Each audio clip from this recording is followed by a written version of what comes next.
ہادیو رہنما ہمارے علماء، ہو کبھی درپیش جو کوئی مسئلہ، پوچھ لے حاضر ہو ہم ان کی بارگاہ۔ الحمد للہ رب العالمین والصلاة والسلام علی خاتم النبیین، اما بعد فاعوذ باللہ من الشیطان الرجیم، بسم اللہ الرحمن الرحیم، الصلاة والسلام علیک یا رسول اللہ وعلی آلک واصحابک یا حبیب اللہ، الصلاة والسلام علیک یا نبی اللہ وعلی آلک واصحابک یا نور اللہ۔ مدنی چینل کے ناظرین، پروگرام دارالفتاء اہل سنت میں آپ کو خوش آمدید کہتے ہیں، مرحبا کہتے ہیں۔ اللہ رب العالمین ہم سب کو دین متین، دین اسلام کے احکامات سیکھ کر سمجھ کر ان پر عمل پیرا ہونے کی توفیق عطا فرمائے۔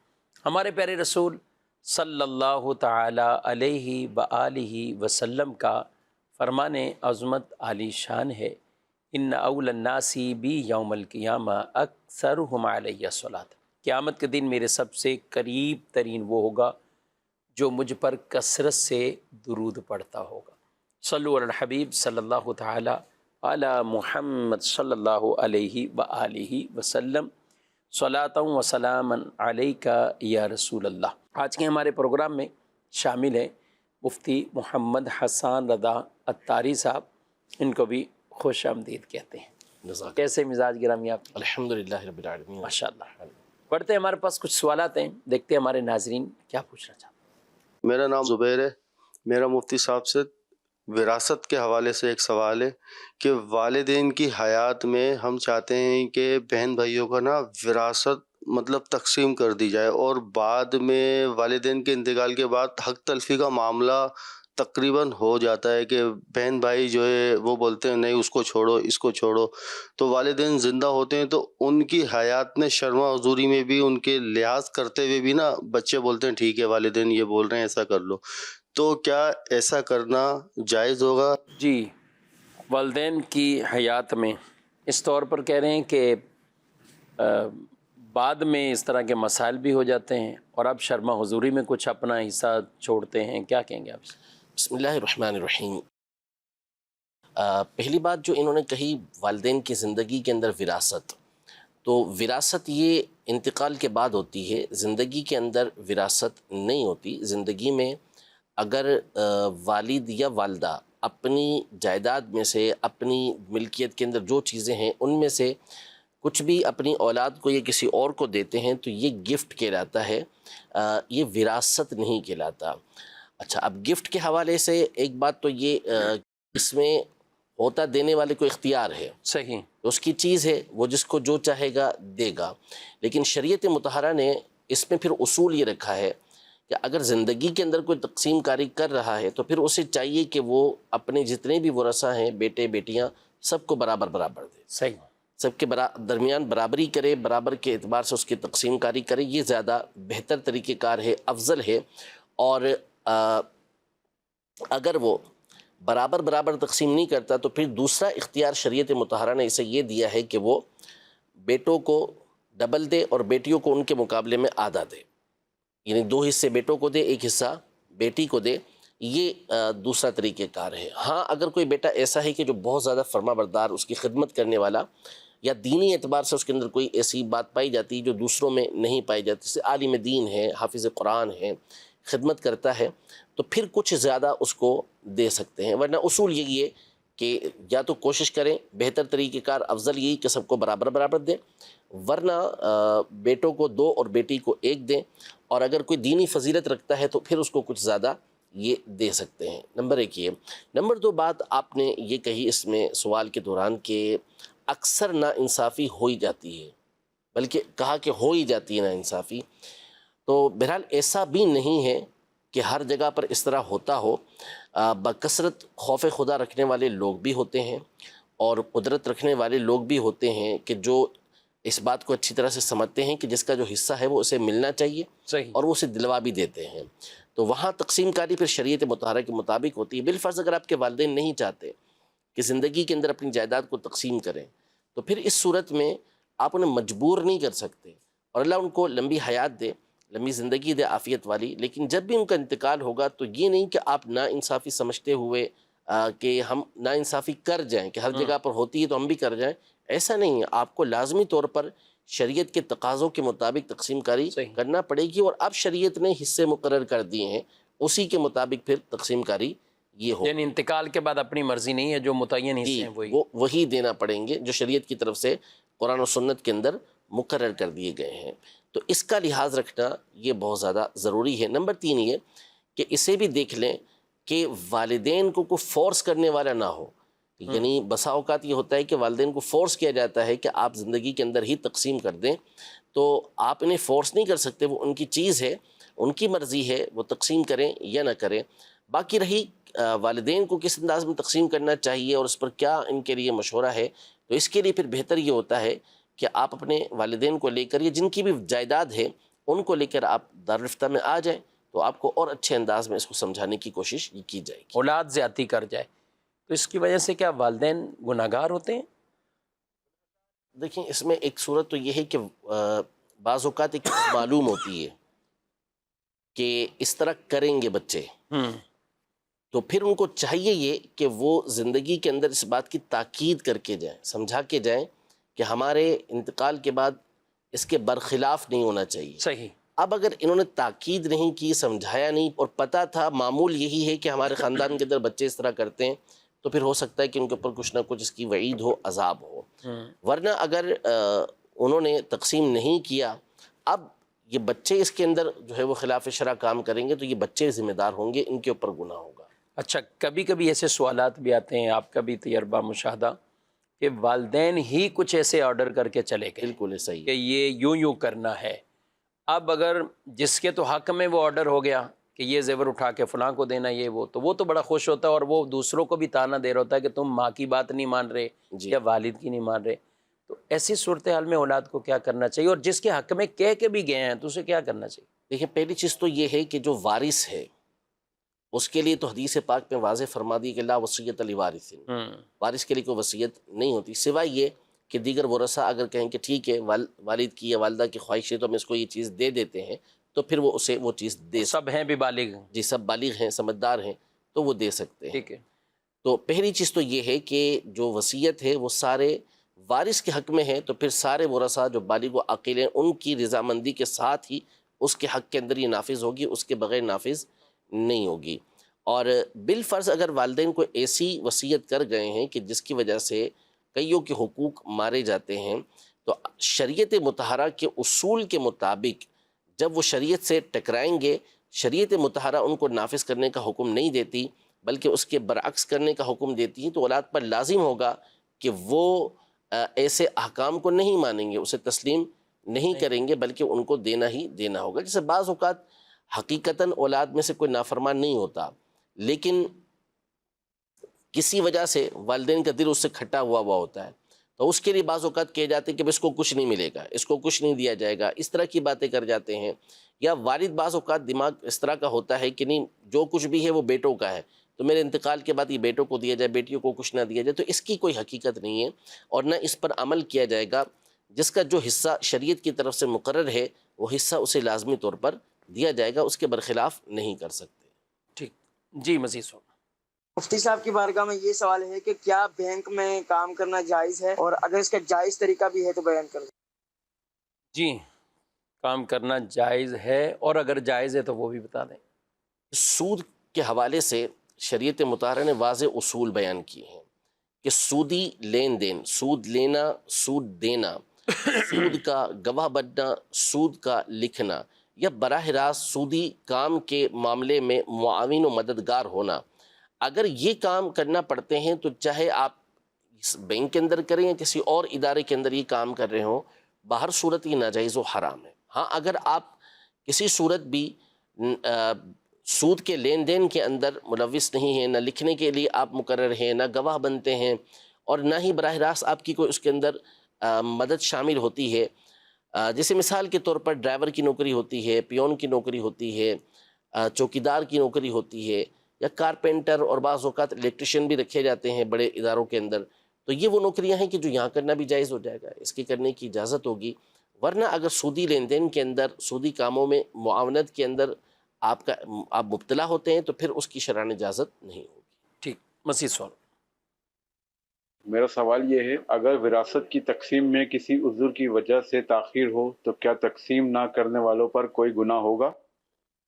جی، کسی عذر کی وجہ سے، عذر بھی تھوڑا سا تفصیلی بیان کر دیتے تو چلے مکمل جواب بھی ہو جاتا۔ کسی عذر کی وجہ سے تقسیم، جیسے مثال کے طور پہ کاروبار چل رہا ہوتا ہے اور اب والد کا انتقال ہو گیا اور بچے کاروبار چلا رہے ہیں، تو اسی میں سے سب کے خرچے وغیرہ سب کچھ چل رہے ہوتے ہیں، تو یہ تو چلتا ہے، لیکن جس کا جو حصہ اس میں بنے گا وہ اسے دینا ہوگا۔ بعض اوقات خود کھا رہے ہوتے ہیں، یا جس کے ہاتھ میں کاروبار ہوتا ہے وہ کھا رہا ہوتا ہے اور باقی دوسروں کو اس نے چھوڑا ہوا ہوتا ہے، تو یہ طریقہ کار ٹھیک نہیں ہے۔ اس کے اندر بھی جس کا جو حصہ بنتا ہے یا جو طریقہ کار ہے اس کے مطابق سب ورثہ کو دینا ہوگا۔ ایسا نہیں ہے کہ دو بندے کاروبار چلاتے ہوئے خود ہی کھا رہے ہیں اور باقی سارے ورثہ یہ ان کو کچھ بھی نہیں دے رہے۔ تو بعض اوقات یہ ہوتا ہے کہ وراثت تقسیم نہیں کی، بڑا بھائی جو ہے وہ سب کچھ دیکھ رہا ہے لیکن وہ انصاف کے ساتھ چل رہا ہے، گھر چلا رہا ہے اس کاروبار کے ذریعے اور سب کی دیکھ بھال کر رہا ہے، تو اس لیے اس میں کوئی حرج نہیں ہوتا۔ وہ بعد میں بھی کریں گے تو وہ کر سکتے ہیں، لیکن بہتر یہی ہے کہ اگر کوئی ایسی بات نہیں ہے کہ جس کی بنیاد پر سب نقصان کے اندر آ جاتے ہیں تو جلد سے جلد تقسیم کاری کر دینی چاہیے۔ اب جیسے بعض اوقات کاروبار کو فوری طور پر وائنڈ اپ کرنا یا اس کو تقسیم کرنا مشکل ہوتا ہے کہ سب کے سب جو ہے وہ پریشان ہو جائیں گے، تو اس کو چلنے دیا جاتا ہے، لیکن پھر جو شریعت کے اصول ہوں گے اس کے مطابق نفع میں سے سب کو دینا پڑے گا۔ ایسا نہیں ہوگا کہ چند ایک کو دیں اور چند ایک کو چھوڑ دیں، یہ شرعاً درست نہیں۔ یعنی بیٹیاں بالخصوص جو اس وقت اس تقاضے کی پوزیشن میں بھی نہیں ہوتی اور کرنا ضرورت بھی ہوتی ہے ان کو، لیکن چونکہ بھائیوں کے کاروبار ہیں اور مشترکہ چل رہے ہیں تو جب انتقال ہو گیا تب اس کے بعد ان کا بھی حصے کا پروفٹ انہیں جائے گا۔ بعض اوقات پراپرٹیز ہوتی ہیں کرائے پہ دی ہوئی، تو اس کا وہ ایک بھائی یا دو تین بھائی کھا رہے ہوتے ہیں، باقی وہ رسم دیکھ رہے ہوتے ہیں، مطالبے کرتے ہیں تو بھی نہیں جی ہاں دیتے وہ لوگ۔ بالکل ایسا ہی، ایسا ہوتا ہے۔ بعض اوقات زمینیں ہوتی ہیں، دوسرے بھائی کرائے پہ خود کرائے پہ رہ رہے ہیں جی، اور یعنی یہ بیچنا نہیں چاہ رہے یا کچھ کرنا نہیں چاہ رہے اور وہ کرائے پر رہ رہے ہیں۔ جی، اب وہ یعنی یہ فری میں ایک طرح کا استعمال ہو رہا ہے، تین بھائی فری میں کر رہے ہیں، دو بھائی کر رہے ہیں اور دوسرے دو کرائے پہ جا رہے ہیں۔ یہ ظاہر ناجائز حرام ہوتی ہیں اس میں نا۔ تو جو بھی ہے وہ برابر کی بنیادوں پر جو بھی شریعت مطہرہ نے مقرر کیا ہے اسی بنیاد پر اس کی تقسیم کاری ہوگی، نفع کی بھی تقسیم کاری ہوگی، اور اگر آپ جائیداد تقسیم کر دیتے ہیں تو جو شریعت نے جس کا جو حصہ مقرر کیا ہے اسی اعتبار سے اس کو تقسیم کرنا ہوگا۔ ایک سوال آیا دارالتحفہ میں کہ ایک بھائی اور یا ایک بھائی ہی ان کے تھے، تو وہ کہہ رہے ہیں میں امی کا زیور تو کسی صورت بھی بیچنے نہیں دوں گا، یہ امی کی نشانی ہے، میں اپنے پاس ہی رکھوں گا۔ ٹھیک ہے، آپ نے اپنے پاس رکھنا ہے تو تقسیم میں وراثت میں تقسیم کیا کرنا ہے؟ تو وہ کہتا ہے میں بیسیاں ڈالوں گا، کمیٹیاں ڈالوں گا اور اس کے بعد دے دوں گا، لیکن یہ نشانی میں نے نہیں دینی۔ تو دوسرے بھائی اچھا ایسے کئی لوگ ہیں کہ جو یہ چیز نا ان کو زیور والی نشانی تو بہت یاد آتی، چپل نہیں یاد رہتی، چپل نہیں آتے، آپ جوتے ہی رکھ لیں اپنا، اتنی یاد کے رکھنی ہے تو ٹھیک ہے، ورثہ اس کا بھی جو شرعی مسئلہ اس کے مطابق جوتے رکھ لیں، کوئی اور چیز رکھ لیں، تو بستر ہیں، بیڈ شیٹ ہے، کچھ اور ہے، لیکن وہ زیور رکھ رہے ہیں کہ اور پیسے کب دینے، بیسیاں ڈال کے دوں گا، پتہ نہیں کب دیں اور کس طرح دیں، اس طرح آپ ہی کو کیوں رکھنی ہے نشانی؟ جی آپ اکیلے ہیں، جب دوسرے تقسیم بھی کر ہیں کے سب ورثہ کو دے دیں، سب کو دیں، آپ سب کے پاس اس کی نشانی، ماں کی نشانی ہونی چاہیے۔ محبت کرتے ہیں، کہہ رہے ہیں ماں سے زیادہ محبت تھی، لگاؤ تھا۔ صحیح محبت تھی تو محبت زیور سے اب ہو گئی نا۔ ہاں تو اب ماں سے محبت یہ ہے کہ آپ ماں کی جو جائیداد ہے یا جو بھی اس کی چھوڑی ہوئی چیزیں ہیں ان کی آخرت کی بہتری اس کے اندر ہے کہ آپ اس کو تقسیم کاری کریں۔ ماشاءاللہ، یہ زیادہ محبت کا تقاضا اس سے پورا ہوگا۔ باقی محبت کے لیے آپ ماں کی کوئی اور چیز رکھ لیں۔ نگران پاکستان حاجی شاہد صاحب کا بتاتے ہیں امیر سنت جی کہ انہوں نے جوتے لیے تھے، جوتے رکھے ماں کے، تو انہوں نے ماں کے جوتے رکھے اپنے پاس کہ مجھے بس یہ دے دیں، ماں کے یہ میرے لیے کافی۔ سبحان اللہ۔ اچھا اس طرح کئی اور بھی بعد کا تو وراثت میں یہ ہوتا ہے نا کہ میت کی جیب میں سے کچھ پیسے نکلے کم ہی ہوں، 50 والے نوٹ ہو، 20 والے نوٹ ہو، تو یہ کہتے ہیں یہ نہیں رکھ سکتے، اس کو صدقہ کرنا ہے، اور وہی میت کی جیب میں اگر آئی فون ہو، مہنگا موبائل ہو تو اس کو نہیں کریں گے، وہ کہیں گے کہ یہ تو اب یہ تھوڑی صدقہ کر سکتے ہیں۔ تو اس طرح کی جو سوچیں لوگوں نے بنائی ہوئی، اپنے طور پہ بنائے ہوئی ہیں، یہ علم دین سے دوری کا نتیجہ ہے۔ بعض اوقات ایک بھائی کے پاس کچھ ماں کا رکھا ہوا ہوتا ہے، بعض اوقات بیٹی کے پاس رکھا ہوا ہوتا ہے، سونا بسا اوقات بیٹی کے پاس بیٹیوں ہوتا کے ہے، پاس بھی تقریباً تو وہ پھر وہ دیتے ہی نہیں ہیں، یعنی بس بعض اوقات تو وہ ہوا تک نہیں لگنے دیتے کہ ماں کا کچھ ہمارے پاس موجود بھی ہے، اللہ حالانکہ ماں کے انتقال کے بعد یہ دیگر ورثاء کا اس کے اندر حق متعلق ہو گیا، سارے کے سارے اس کے حقدار بن جاتے ہیں۔ اب اس کو چھپا لینا، اس کو نہ دینا، یہ تو ظلم بھی ہے اور یہ تو غصب ہے، قیامت کے دن اس کا حساب دینا پڑے گا۔ تو آپ کو والدہ کا سونا پسند ہے تو آپ سونا جو ہے وہ خرید لیں ان سے، ورثاء کو تو دینا پڑے گا کچھ نہ کچھ، دے کے آپ ان سے خرید لیں اور پھر مقرر کر لیں کہ اتنے عرصے کے بعد میں دے دوں گا۔ ایسا نہیں ہو سکتا کہ اپنے پاس دبا لیں اور کہیں کہ پھر بعد میں اس کے آپ کو پیسے دوں گا، یہ شرعاً درست نہیں ہے۔ جی مزید سوال۔ میرا مفتی صاحب سے یہ سوال ہے، اگر کوئی شخص سوشل میڈیا پلیٹ فارمز پر ایڈس رن کرتا ہو اور اس ایڈس پر وہ میوزک استعمال کرے تو شرعی طور پر اس کا اس طرح ایڈس پر میوزک استعمال کرنا جائز ہوگا یا نہیں؟ جو ایڈ پر اس طرح میوزک لگانا ہے تو میوزک جس کو میوزک کہتے ہیں وہ شرعاً جائز نہیں ہے، تو اور عام طور پہ جو اس طرح کی میوزک ہوتے ہیں وہ ہوتے بھی ناجائز و حرام ہی، اس میں دھنیں ہوتی ہیں اور اس کے اندر جو انسٹرومنٹ ہوتے ہیں وہ استعمال کیے جاتے ہیں وہ ناجائز و حرام طریقے سے ہی اس کا طریقہ ہوتا ہے، تو وہ جائز نہیں ہے، اسے ختم کرنا آپ کے اوپر لازم ہے، اور ایسے جتنی ایڈز آپ نے لگائی ہیں ان کو ڈیلیٹ بھی کرنا آپ کو ہوگا، ضروری ہوگا۔ ایڈ چلانی ہے تو جائز طریقے سے چلائیں، ٹھیک، اس کے اندر کوئی میوزک لگانا ضروری نہیں ہوتا۔ اصل چیز جو ہوتی ہے وہ آپ کی چیز ہے، اگر آپ نے اپنی چیز کا معیار جو ہے وہ لوگوں کے درمیان قائم کر لیا تو پھر یہ ہیلے بانے ہوتے ہیں شیطان کے کہ اس کے ذریعے سے آپ کی ایڈورٹائزمنٹ زیادہ ہوگی، ایسا نہیں ہے۔ اصل آپ کا معیار لوگوں کے درمیان بیٹھ جانا چاہیے۔ ایسے کئی برانڈز ہیں کہ جن کی وہ لگاتا ہی نہیں، ہاں نہیں لگانے کی ضرورت ہی نہیں ان کو ہوتی، ان کو اشتہار کی بھی ضرورت نہیں ضرورت پڑتی، نہیں۔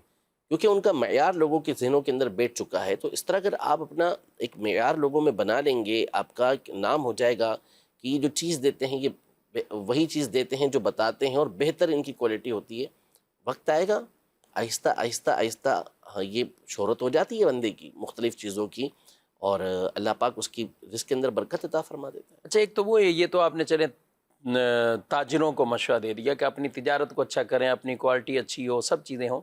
یہ غالباً کچھ اس طرح کہ یہ خود ایڈز تیار کرتے ہیں لوگوں کے دیگر کی ویڈیوز پہ یا ان کی پروموشن کے لیے ان کو ایڈ بنا کے دینے یہ پھر ایک الگ، یہ بھی ناجائز و حرام کام ہے، یہ تو پورا ناجائز و حرام کام ہو جائے گا، اس پر جو اجرت لیں گے وہ بھی ناجائز و حرام ہو جائے گا۔ تو یہ کیا کریں، یہ بھی اس کی کوئی بالکل جائز صورت اختیار کر کے یہ کر سکتے ہیں اس طرح گائیڈ لائن؟ جائز صورتیں ہوں کہ وہ کیا جائز صورت اختیار کریں گے یہ تو یہی بتا سکتے ہیں، تو جو اختیار کریں گے وہ آپ آ کے دارالفتہ میں مشورہ کر لیں کہ بھائی میں یہ طریقہ کار اختیار کروں گا، تو اگر وہ جائز ہوگا تو مفتی صاحب آپ کو اجازت دے دیں گے کہ اس طریقے سے آپ کر لیں۔ ٹھیک ہے جی، مزید سوال۔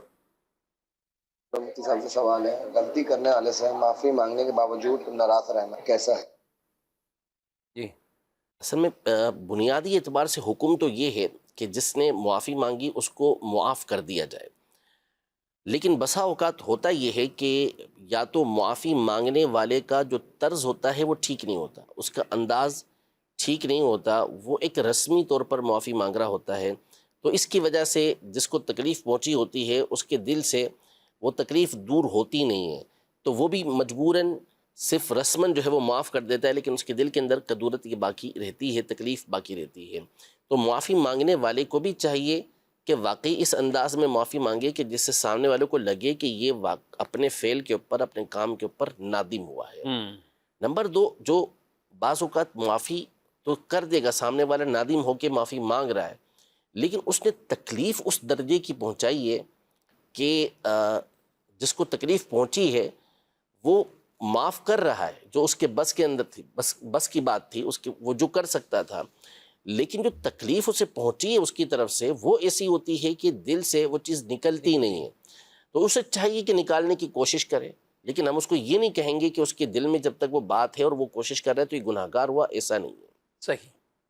تیسرا یہ کہ معافی جس سے مانگی جا رہی ہے تو معافی کے ساتھ بعض اوقات تلافی بھی ہوتی ہے، یعنی مثلاً کسی کا آپ نے بہت بڑا قرض دبا لیا ہے، لاکھوں روپے اس کے، کروڑوں روپے دبا کے بیٹھے ہوئے ہیں، اس کی جائیداد آپ دبا کے بیٹھے ہوئے ہیں، اور آپ جو ہے وہ کہہ رہے ہیں کہ مجھے معاف کر دو، وہ کیسے معاف کرے گا آپ کو؟ یعنی آپ اس کی جو رقم ہے، اس کا جو مال ہے، اسے تو آپ ادا کریں، آپ ادا کیے بغیر اسے کہہ رہے ہیں کہ مجھ سے ناراض مت ہونا، میری طرف سے جو تکلیف پہنچی ہے اس پر آپ مجھے معاف کر دیں، تو یہ تو عجیب و غریب بات ہو جائے گی. جیسے میرے اس میں سمجھاتے ہیں مثال دے کے کہ کسی کو تھپڑ مارا اور اسے کہا کہ سوری, پھر فوراً کہا کہ ہاں سوری تو کر رہا ہوں لیکن ایک تھپڑ اور ماروں گا تھوڑی دیر کے بعد.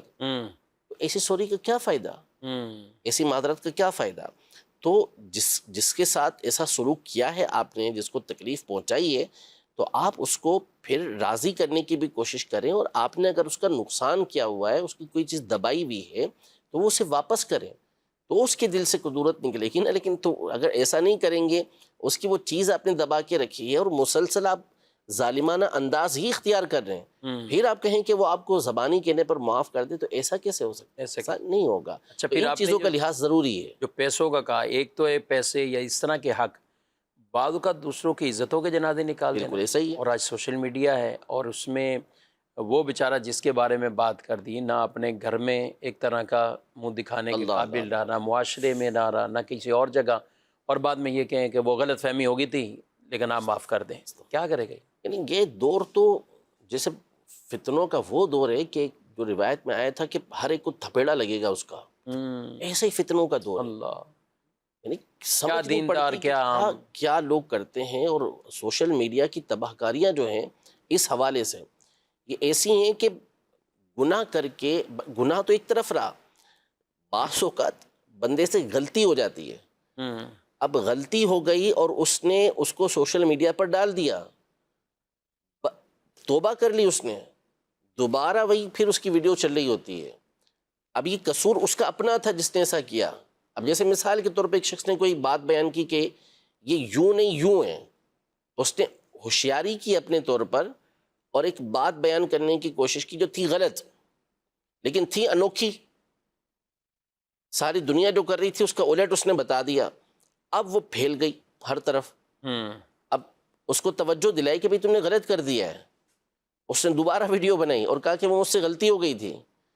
تو اب اس نے غلطی ہو گئی, اس نے معافی مانگ لی, معذرت کر لی, لیکن نتیجہ کیا نکلے گا کہ اس کی پہلی والی ویڈیو جو ہے اس سال کے بعد گھوم کے آتی ہے کہ یا یہ پوچھیں گے کہ یہ کیا بیان کر رہے ہیں, تو اس کو بتایا جاتا ہے بھئی توبہ کر چکا ہے بندہ, اس سے رجوع کر چکا ہے اس سے. تو اس لیے سوشل میڈیا پر کوئی چیز ڈالتے ہوئے اب ایک مرتبہ نہیں 100 مرتبہ سوچ لینا چاہیے اچھی طریقے سے کہ جو چیز آپ سوشل میڈیا پر وائرل کریں گے نا, تو یہ جیسے نامہ اعمال ہے نا, اس کی ایک مثال ہے ایک طرح سے ہمارے سامنے کہ یہ گناہ مٹتا نہیں ہے, اس میں سے چلتا ہی رہتا ہے, پھر چلتا ہی رہتا ہے. تو اس لیے لحاظ بہت کریں. اور پھر اس کے بعد دوسروں کی عزت کو سوشل میڈیا پر اچھالنا, یہ بہت خطرناک عمل ہے, بہت خطرناک عمل ہے کہ آپ کسی سنی صحیح العقیدہ کو اگر بدنام کر دیتے ہیں سوشل میڈیا کے اوپر, اور پھر وہ آپ کا جو پیغام اس پر مسلسل چلتا رہتا ہے, تو اس کے نتائج قیامت کے دن بہت خطرناک ہوں گے. کیسے اللہ پاک کی بارگاہ کے اندر آپ جواب دے پائیں گے؟ یہ بڑی آزمائش والی بات ہوتی ہے. اللہ حافظ سلامتی عطا فرمائے, اور ایسے لوگوں کو بھی عقل و شعور عطا فرمائے. اور کچھ اور مزید سوالات ہیں, ایس ایم ایس پہ بھی ہیں. ایک سوال ہے, کیا عشر کے پیسوں سے اپنی اولادیں جو درس نظامی کر رہی ہوں, عالم بن رہے ہوں, ان کی کتابوں یا دیگر اخراجات میں ان کی مدد کی جا سکتی ہے؟ ویسے طالب علم کو تو دی جا سکتی ہے جب کہ وہ شرعی فقیر ہو, مستحق ہو, عشر کی رقم ہو یا زکوٰۃ کی رقم ہو. لیکن چونکہ اپنی اولاد کی بات کر رہے ہیں تو اولاد کو تو نہیں دے سکتے. یعنی بیٹا ہے, بیٹی ہے, پوتا ہے, پوتی ہے, نواسا نواسی ہے, تو ان کو تو زکوٰۃ کی رقم, عشر کی رقم یہ نہیں دی جا سکتی. اچھا, اگر ان میں بھتیجے بھتیجیاں کچھ اس طرح کے رشتے بھی ہوتے ہیں, جی ان کو دے سکتے ہیں. بھتیجا ہے, بھتیجی ہے, بھانجا ہے, بھانجی ہے, بھائی ہے, بہن ہے, ان کو دینا چاہیں تو ان کو دے سکتے ہیں, جبکہ وہ زکوٰۃ کے حقدار ہوں تو دے سکتے ہیں. سوال ہے کہ خاندانی مرید ہونا ہی ضروری ہے ہر ایک کے لیے, یا الگ الگ مرید بھی بن سکتے ہیں؟ یعنی جس طرح فیملی ڈاکٹر ہوتا ہے اس طرح فیملی پیر صاحب بھی فیملی پیر صاحب ہے نا. نہیں, بعض کا تو ہوتے ہیں باوجداد سے بھی ہیں کہ اس میں کوئی حرج نہیں, اچھی بات ہے. یعنی جس پر والدین کا, والد کا, دادا کا جو ہے وہ اعتماد ہے اور خود اس کا بھی اعتماد ہے, تو ظاہر ہے کہ بیعت یہ دل کی ارادت کو بولتے ہیں, دل کی عقیدت کو بولتے ہیں. تو واقعی وہ پیر صاحب جامع شرائط ہیں, ساری شرائط ان کے اندر پائی جاتی ہیں, آپ کی عقیدت ان سے قائم ہو رہی ہے, تو یہ زیادہ اچھی بات ہے کہ اپنا تجربہ کرنے سے بہتر کہ ڈھونڈنے جائیں گے کوئی ایسے جامع شرائط پیر اور آپ کو سامنے پیر نظر آ رہے ہیں تو ان سے آپ بیعت ہو جائیں تو یہ اچھی بات ہے، زیادہ بہتر ہے، لیکن لازم نہیں ہے کہ آپ انہی سے بیعت ہوں۔ البتہ یہ ہے بڑا نازک دور کہ پیر بنانا یہ آسان کام نہیں ہوتا۔ پیر کا مقصد ہوتا ہے مرشد، ہدایت دینے والا، رہنمائی دینے والا، اسی لیے پیر کے لیے شرائط مقرر کی گئی ہیں صوفیاء کرام کی طرف سے کہ وہ سنی صحیح العقیدہ ہو، اس کا سلسلہ نبی پاک صلی اللہ علیہ وسلم تک متصل جاتا ہو، پھر اس کے بعد پیر در پیر وہ نبی پاک صلی اللہ علیہ وسلم تک اس کا سلسلہ پہنچتا ہو، پھر اس کے بعد وہ فاسق نہ ہو، یعنی فاسق معلن نہ ہو، اور علم والا ہو، کیونکہ یہ چیزیں ہوں گی تو وہ لوگوں کو رہنمائی دے گا، ان کو راہ راست پر لے کر آئے گا۔ اور ایسے افراد کو ڈھونڈنا، اول ایسے افراد کو جو ان شرائط کے جامع ہوں، پھر ان شرائط کے جامع ہونے کے ساتھ ساتھ جو اصل مقصد تھا وہ تھا رہنمائی، کیونکہ بعض اوقات خلافت مل گئی کسی کو، عالم دین بھی ہے، صحیح العقیدہ بھی ہے، فاسق معلن بھی نہیں ہے، اور اس کا سلسلہ بھی متصل ہوا ہے، لیکن جو اصل مقصود ہے وہ کیا ہے کہ راہ راست پر رکھنا، کہ میں خطا کر رہا ہوں، میں غلطی کر رہا ہوں، تو مجھے تنبیہ کرنے والا کوئی موجود ہو، میری باطنی بیماریوں کا علاج کرنے والا کوئی موجود ہو۔ تو اگر آپ کسی ایسے کو پیر بنا لیں گے تو کہ جس کا یہ کام ہی نہیں ہے، وہ کام ہی کرتا ہی نہیں ہے کہ وہ لوگوں کو اس طرح رہنمائی دے، تو پھر جو بیعت کے بنیادی مقاصد ہیں وہ ایک لحاظ سے پورے نہیں ہوں گے۔ تو ایسے افراد کو ڈھونڈنا یہ مشکل کام ہوتا ہے۔ لہذا اگر واقعی کوئی سنی صحیح العقیدہ پیر صاحب اس طرح خاندان میں موجود ہیں، یعنی خاندان کے افراد ان سے مرید ہیں اور وہ واقعی اس طرح کے سنی صحیح العقیدہ ہیں، تو یہ ایک بہتر طریقہ کار ہے کہ ان سے بیعت کی جائے۔ لیکن بہرحال اگر کسی اور مقام پر بھی اسی طرح کے جامع پیر صاحب ملتے ہیں تو شرعی اعتبار سے ان کی بیعت کرنے میں کوئی حرج نہیں ہے۔ ٹھیک ہے۔ اچھا، چونکہ خاندانی ایک گفتگو ہوتی ہے تو اس میں کچھ لوگ، کچھ ایریاز ایسے ہیں، اگر ہم سندھ میں، پنجاب میں، تو ہوتا ہے کہ جدی پشتی ایک سلسلہ، یعنی پیر صاحب، ان کے پھر بیٹے، ان کے بیٹے، اب یہ دیکھے بغیر کہ وہ بعد والے جو آئے ہیں، ٹھیک ہے، اوپر لڑی بہت ایک اچھے تھے اور سب تھے، لیکن آگے جو سلسلہ تھا وہ اس طرح نہیں ہے، لیکن یہ ہے کہ وہ والد کے پیر ہیں، وہ دادا کے پیر ہیں، یہ فلاں کے پیر ہیں، ان سے ہی چلتا ہوا آ رہا ہے۔ تو اب بعد میں لوگوں کو یہ سوچنا چاہیے، بعد کی اولادوں کو، ہر ایک اپنی ذمہ داری پر ہے۔ اگر وہ بیعت کر رہا ہے ایسے پیر صاحب سے کہ جس کے آباء و اجداد سے اس کے آباء و اجداد نے بیعت کی ہوئی ہے، صحیح، تو اب نیچے آ کے اس کے عقیدے خراب ہو گئے، اس کے نظریات خراب ہو گئے، یا عمل خراب ہوا، وہ خود فاسق معلن ہے، وہ داڑھی منڈا ہے، وہ نمازیں نہیں پڑھتا، وہ پتہ نہیں کیا کیا کر رہا ہوتا ہے، میلے، پتہ نہیں کیا کیا، جانوروں کو لڑانا، جانوروں کے مقابلے اور عجیب قسم گھوڑے نچانا، جی ایسے ہی یعنی کتوں کی اور ریچھ کی یہ لڑائیاں ہو رہی ہیں، آج مرغے پتہ نہیں، لڑ رہے ہیں۔ بسا اوقات تو یہ محسوس ہوتا ہے کہ یہ کوئی رسم بنی ہوئی ہے، یعنی یہ بیعت کی کہ یہ ہمارے پیر صاحب ہیں، ہاں ایسے ہی، یعنی جو مقاصد تھے بیعت کے، جو مقاصد تھے اس ارشاد کے، ہدایت کے، وہ سارے مقاصد تو پسے پشت پڑے ہوتے ہیں، ان کا تو کوئی سامنے نظر ہی نہیں آتا کہ جس نے ہدایت دینی تھی، جو مرشد تھا، مرشد کا مطلب ہی رہنمائی کرنے والا ہوتا ہے، تو وہ خود پتہ نہیں کن معاملات کے اندر پڑا ہوا ہوتا ہے، اور یہ لوگ پھر اسی کے پیچھے وہی حرکتیں جو وہ کر رہا ہے، یہ پیچھے وہ حرکتیں کر رہا ہوں۔ بسا اوقات علمان والحفیظ ان لوگوں کی اس بے پناہ عقیدت اور جہالت والی عقیدت کی وجہ سے وہ جو جس سے بیعت کی جا رہی ہوتی ہے، اس کو کیا پیر، اس کو کیا مرشد کہیں گے، وہ جن خرافات کے اندر پڑتا ہے اور جو رویہ ہوتا ہے، جو سلوک ہوتا ہے، وہ تو ہم تصور بھی نہیں کر سکتے کہ کیا سے کیا ہو گیا۔ حالانکہ بیعت کا، ارشاد کا جو منصب ہے، یہ گویا کہ نبی پاک صلی اللہ علیہ وسلم کی نیابت ہے، ہدایت دینا ہے، حضور پاک صلی اللہ علیہ وسلم تک سلسلہ متصل رکھا گیا کہ انہی کی باتوں کو آپ نے آگے پہنچانا ہے، اور ہماری خانقاہوں کا یہی مشرب رہا ہے، یہی طریقہ کار رہا ہے کہ وہ اسی طرح لوگوں کی رہنمائی کیا کرتے تھے۔ جیسا آج ہم امیر السنت کو دیکھتے ہیں، کس انداز میں لوگوں کو رہنمائی کر رہے ہوتے ہیں، کیسے ان کی ہدایت کا سامان کر رہے ہوتے ہیں، کس طرح ہمارے باطنی امراض جو ہوتے ہیں اس کے اوپر تنبیہ کر رہے ہوتے ہیں، چھوٹی چھوٹی باتوں کے بارے میں بتا رہے ہوتے ہیں کہ کیسے نفس شیطان ہمارے اوپر حاوی ہونے کی کوشش کرتا ہے، کیسے بہکاوے کے اندر لے کر آتا ہے۔ اور زندگی کے 40 سال گویا کہ اس میں گزرے، اور یہ پہلے کہیں کہ کتب اور رسائل میں، اب تو مدنی چینل کی اسکرین پر دنیا بھر میں بھی جاتے ہیں. سب باتیں بتاتے جی. ہیں. تو اب یہ چیزیں اصل ہوتی ہیں، نہ یہ کہ آپ جن خرافات کے اندر پڑے ہوئے ہیں ان خرافات کو پروموٹ کرنے کے لیے آپ کسی کے پیچھے پڑے ہوئے ہیں. تو یہ جدی پشتی یہ چیز نہیں ہوتی. اگر پیر کا پوتا، پیر کا پڑپوتا خرافات کے اندر پڑا ہوا ہے، اس کی شرائط نہیں اس کے اندر پائی جاتی تو اس کی بیعت نہیں کی جا سکتی، بیعت نہیں ہو سکتی، ہوگی نہیں بیعت. بیعت کی ہے تو ٹوٹ چکی ہے آپ کی اس سے، اگر وہ خرافات کے اندر اور ان شرائط کا جامع نہیں ہے جو علماء نے بیان کی ہیں، جو صوفیاء کرام نے بیان کی. ٹھیک. مزید سوال. مفتی صاحب کی بارگاہ میں سوال عرض یہ ہے کہ کیا عورت اپنے بال آخر سے برابر کرنے کی نیت سے آخر سے بال کاٹ سکتی ہے؟ ٹھیک. مزید. والدین کی طرف سے جو وراثت میں حصہ ملا ہوتا ہے، اپنی طرف سے نہیں، جو میں نے خریدا ہوا نہیں، والد صاحب کی طرف سے جو وراثت میں زمین آئی ہوتی ہے وہ اپنی اولاد میں تقسیم ہو سکتی ہے. جی. عورتوں کا اپنے بالوں کو آخر یعنی کنارے ہوں گے، کنارے ہوتے ہیں، اس کی نوکیں بن جاتی ہیں تو اسے بعض اوقات کاٹتی ہیں، یا اوپر نیچے ہوئے ہوتے ہیں اس کو کاٹتی ہیں. تو اس میں دو شرطیں ہیں. ایک شرط تو یہ ہے کہ بال اتنے چھوٹے نہ ہو جائیں ہر طرف سے کہ جو کندھوں سے اوپر ہو جائیں. بعض اوقات پیچھے سے بڑے ہوتے ہیں لیکن اس کو اوپر سے اس انداز میں لے کر آتی ہیں کہ وہ ایک اس کی ایک یعنی اس کو ایک ڈیزائن کے انداز میں بناتی ہیں، لیئر بناتی ہیں اس کی، کہ وہ یوں اوپر سے نیچے آ رہی ہوتی ہے. تو بعض اوقات کچھ بال کی جو سائز ہوتے ہیں وہ کندھوں سے اوپر ہو جاتے ہیں، یہ جائز نہیں ہے. عورت یعنی آگے سامنے پیشانی کے اوپر سے سب جگہ سے اتنے ہوں کہ کندھوں سے نیچے جائیں. کندھوں سے نیچے جائیں، بالوں کو کندھوں سے عورت اوپر نہیں کر سکتی. تو لہذا یہ ضروری ہے نمبر ایک.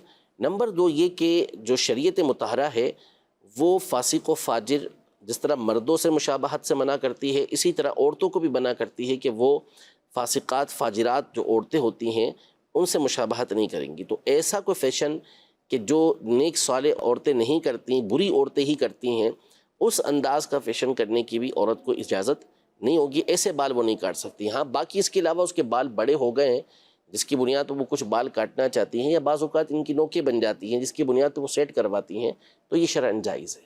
وراثت کا سوال تھا کہ وہ کہہ رہے والد صاحب کی ملی ہوئی جو جائیداد ہے اس کو تقسیم کر سکتے ہیں نہیں کر سکتے. والد صاحب ٹھیک ہے، دونوں بتائیں. دونوں ٹھیک ہے. یعنی جب آپ کو آپ کے والد کی طرف سے مل گئی تو آپ اس کے مالک ہیں، آپ اس کو بھی تقسیم کر سکتے ہیں، اور ویسے ہی آپ کا کمایا ہوا ہے تو اسے بھی آپ تقسیم کرتے ہیں کر سکتے ہیں. دونوں چیزیں آپ کے لیے جائز ہو. یعنی اگر والد کی جائیداد تقسیم نہیں ہو رہی بالفرض، اب یہ انہوں نے جو کمایا ہوا ہے یہ چاہ رہے ہیں کہ یہ اپنی اولادوں میں وہ کر دیں، تو اس کا رائٹ ہے ان کا؟ بالکل رائٹ ہے، ان کو اختیار ہے اس کا. یعنی ان کے بچوں کے دادا نے تقسیم نہیں کی، اب والد جو ہیں ان کا اپنا کمایا ہوا ہے، خود ذاتی ملکیت کے اندر کچھ ہے، اب وہ زندگی کے اندر اپنے بچوں کے درمیان تقسیم کرنا چاہتے ہیں تو بالکل کر سکتے ہیں، اس میں کوئی حرج نہیں. جی مزید سوال. ایک سوال ہے مفتی صاحب سے، یہ قصر نماز کتنا مسافت کے بعد پڑھی جاتی ہے، اس کا پورا طریقہ کار کیا ہے؟ پلیز ہم کو یہ بتا دیں. سبحان اللہ. قصر نماز خیر بالکل آخری 1-2 منٹ ہیں تو خلاصہ ہی بتا دیں، بقیہ پھر رسالے کے بارے میں کہتے ہیں. اصل یہ ہے کہ جو بندہ 92 کلومیٹر کے فاصلے پر جانے کے لیے کہ مستقل وہ وہاں پر جا رہا ہے، 92 کلومیٹر یا اس سے زیادہ کے فاصلے پر اپنے جانے کے لیے اپنے شہر سے نکلا، یعنی مثال کے طور پر اس نے کراچی سے حیدرآباد جانا ہے اور وہ 92 کلومیٹر سے زیادہ کا فاصلہ ہے. اب یہاں سے یہ حیدرآباد جانے کے لیے نکلا اور راستے میں جیسے ہی وہ کراچی کی حدود سے باہر نکلے گا، اب مثال کے طور پہ ظہر کا وقت آ گیا تو ظہر کے 4 فرضوں کی جگہ 2 فرض پڑھنے ہیں.